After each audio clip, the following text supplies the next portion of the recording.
all the time because the other was not sustainable. But started with China. Are you going to play hardball with them? Are you going to mention COVID? Well, I'm not going to say, no, I'm not going to mention COVID. I'm not going to say, oh, I'm going to play hardball with China. I'm going to play hardball with you, President Xi. No. We're going to be very nice. They're going to be very nice. And we'll see what happens. But ultimately, they have to make a deal because otherwise they're not going to be able to. Donald Trump's brain has turned to mush, and there is even less stability and coherence in his trade plan because the tariff flip-flopping has continued, this time in a disaster press conference, in which, when Donald Trump was pressed on his tariff plan, he just crumbled because he doesn't have a plan. There is no coherence. There is no end goal. It is just this declining narcissist throwing angry words at problems he doesn't understand. And it was very clear when he melted down. We're going to cover it all, but before we do, if I could quickly ask you to leave a like on this video, and if you haven't already, and you enjoy our channel, to hit that subscribe button. It goes a long way. It really does mean a lot to me. Now, before we can get into Donald Trump being pressed on tariffs, I want to start where this disaster press conference started, with Donald Trump attacking the courts. Empty Their prisons into the United States, and we're getting them out. And I hope we get cooperation from the courts because, we have thousands of people that are ready to go out.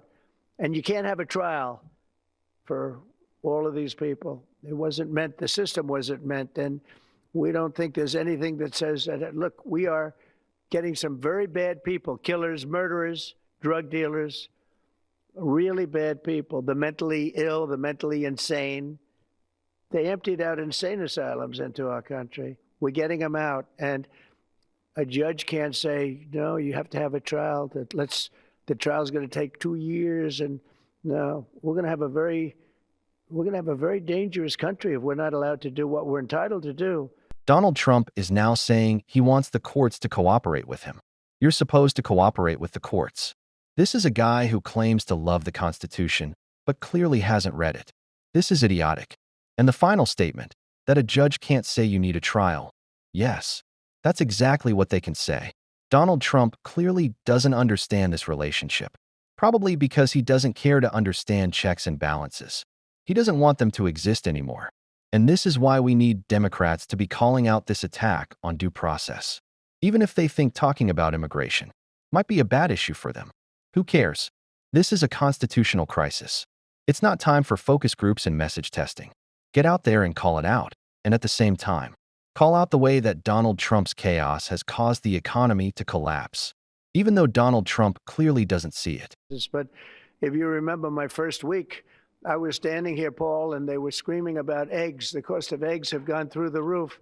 They were up like 500%, crazy, like 4 or 5 times. And we won't have eggs for Easter, they were saying. There will be no eggs. You can't order eggs. They wanted us to order plastic in the shape of eggs. Well, yesterday we had 48,000 people at the Easter hunt.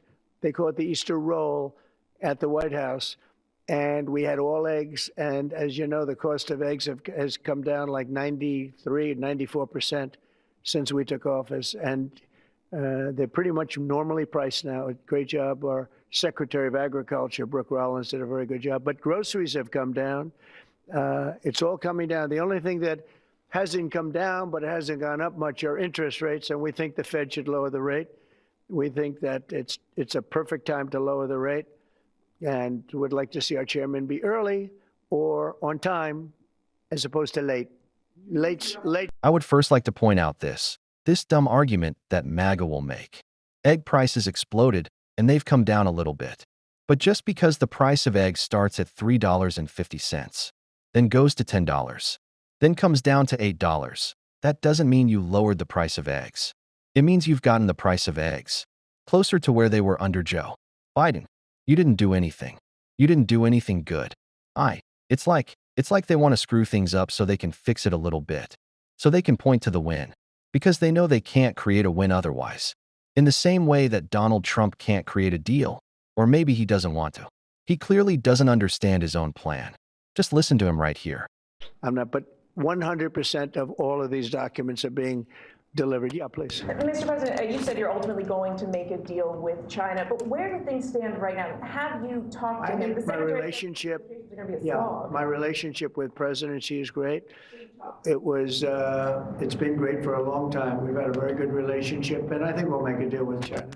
Mr. President, in your meeting with If we don't make a deal, we'll set it. We'll just set the number, and think they'll want to be a part of the United States. We're doing great. This is the golden age, as Paul said. We're talking about the golden age. There will never be a time like this, in my opinion.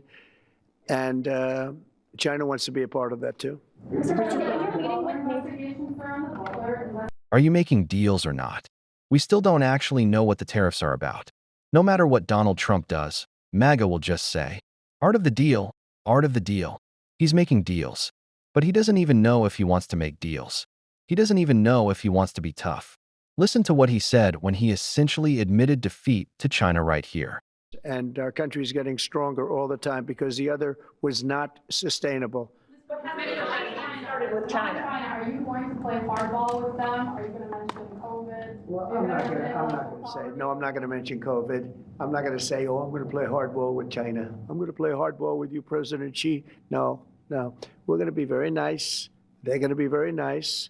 And we'll see what happens. But ultimately, they have to make a deal because otherwise they're not going to be able to deal in the United States. So you're not going to play hardball? You're not going to negotiate? So what are the 145% tariffs for? I don't get it. He doesn't get it. He's just shouting numbers because there is no one around him to say no. And so now we are all paying for the stupidity of the President of the United States. But what do you mean you're not going to play hardball? Isn't that your whole thing? That you pretend to be tough, and now you're just caving? Well, actually, yes, he did just cave. Today, Treasury Secretary Gusson suggested that with tariff rates as high as they are now, it's effectively an embargo of trade between the United States and China. Do you see that? That's true. 145% is very high, and it won't be that high. It's not going to be that high. It got up to that. We were talking about fentanyl, where various elements built it up to 145. No, it won't be anywhere near that high. What level do you think it'll come down to if you haven't? It'll come down substantially, but it won't be zero. It used to be zero. We were just destroyed. China was taking us for a ride, and just not going to happen. It's not going to happen. We're going to be very good to China. Have a great relationship with President Xi. But they would make billions and billions and billions of dollars a year, and they would build their military out of the United States and what they made. So that won't happen. But they're going to do very well, and I think they're going to be happy, and I think we're going to live together very happily and ideally work together. So I think it's going to work out very well. But no, it's at 145%. It will not be anywhere near that number. If you're admitting that the tariffs will come down eventually, what are you negotiating with? It's like he's negotiating against himself. That's why all this art of the deal talk. Can someone point me to a deal he did? And a deal he did that he himself hasn't criticized?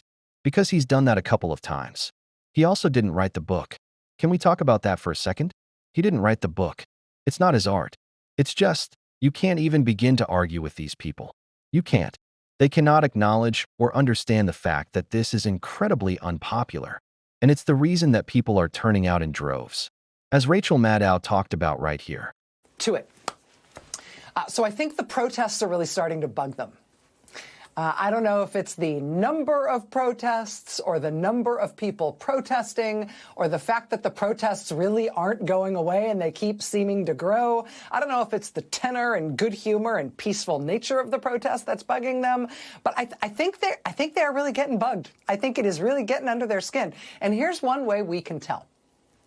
Let's say you're the head of a big car company, and then something happens to your car company. And it's not happening to all car companies. It's not happening to the car sector, right? In fact, it's not happening to any other car company at all. It's only happening to your car company, and it's not good. Headline, CNN, Tesla profits plunge. Headline, Washington Post, Tesla earnings plunge. Headline, New York Times, Tesla's 71% drop in profit. Headline, USA Today, Tesla profits fall 71%. Headline, Wall Street Journal, Tesla profit sinks. Headline, Reuters, Tesla sales skid. If you are the head of a company that is having a day like that, how do you spend that day? How do you spend that day that news breaks everywhere? Because, I mean, headlines like that are bad enough, but you look at the details, it's even worse. I mean, Tesla was expected to earn 41 cents per share. They came in at 27 cents per share. That's like not only below market expectations, it's really, really below market expectations. The first quarter of last year, Tesla made $1.4 billion. The first quarter of this year, we learned today, you can drop the billion off of that. They went from $1.4 billion in the first quarter of last year to $0.4 billion this quarter. And even that was less than it appears. Tesla not only had that 71% drop in profit off of what they did last year, the profit they did have is not from selling cars. Quote, Tesla would have actually lost hundreds of millions of dollars this quarter had it not earned $400 million in interest on cash and investments, and had it not earned $595 million from selling credits to other car makers, which themselves failed to meet emissions regulations. So yeah, it looks like they made $0.4 billion. It looks like they made $400 million, but they would have been $600 million in the negative for this quarter. They would have lost $600 million this quarter if they hadn't had cash and investments, interest payments, and credits that were paid to them from other car companies because of anti-climate change government programs. That's what filled up their balance sheet. Just a catastrophe. And to add insult to injury, the CEO's favorite of all his vehicles, at least the one he really, really, really likes to talk about and show off as much as possible, that is turning out to itself be the biggest disaster of all. Quote, the Cybertruck, Tesla's newest vehicle, which consumed a lot of the company's resources while it was being developed, is looking increasingly like a flop. Sales of the Cybertruck in the first quarter were down about 50% from the last quarter of last year. And they weren't all that good in the last quarter of last year. So if you're the guy who's head of this particular car company, today's just a disastrous day, right? And why is this only happening to your company? Can we just put up those same headlines we just saw? Can we just put up those headlines again? Just put up that same list, yeah. I mean, it's not. Now is the moment to seize on the movement and to talk about the ways that Donald Trump has completely screwed all of us for the benefit of his market manipulation to serve his billionaire buddies. That is a pretty clear and concise consolidation of everything happening in the Trump administration: corruption, incompetence, and criminality. Let's hammer it home.